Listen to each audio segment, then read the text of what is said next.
New Zealand has announced millions of dollars in its budget to attract foreign investment as overseas trade drives its economic recovery. Jack Nyhoff explains. This is it. The New Zealand Finance Minister says this is the no BS budget. These are all in Australian dollars. There's $6.2 billion of new spending.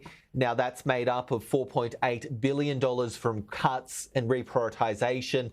The operating allowance, which is the new money added into the government, is just $1.1 billion. That's the lowest in a decade.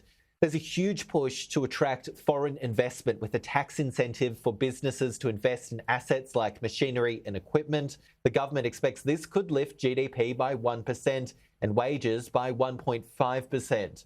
Over 4 years, $78 million will be spent to set up Invest New Zealand. This will promote foreign investment. New Zealand needs businesses, big and small, to invest. New Zealand is almost doubling its defence spending. The country will buy new helicopters and replace the 757s used to transport the Prime Minister on overseas trips and used for troop movements and cargo. There's money for aid focusing on the Pacific and cash put aside to increase trade with Asia. New Zealand's super scheme, KiwiSaver, is being changed. The scheme is currently optional, but if you opt in, the minimum contribution for both the employer and the employee is 3%. That'll be increased by 1% to a 4% minimum for both the employer and employee by 2028, for a total of 8%. The increase will happen in stages. The government contribution has been halved to save money.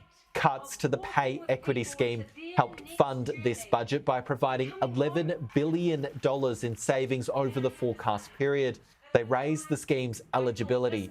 It allowed female workers to raise a claim that could force employers to pay them more, arguing that they were financially undervalued compared to men. That eligibility now raised, the opposition saying this means a pay cut for women. We've seen protests outside Parliament. It has chosen to pay for its budget by cutting the future wages of working women. Almost every ministry has had to find savings. Hundreds of public sector workers have been fired and social security and welfare have been cut. Productivity growth is forecast to remain low and the recovery is happening slower than expected. The global operating environment is going to be a whole lot trickier. Trade growth is not going to be as strong. There won't be a surplus until at least 2029.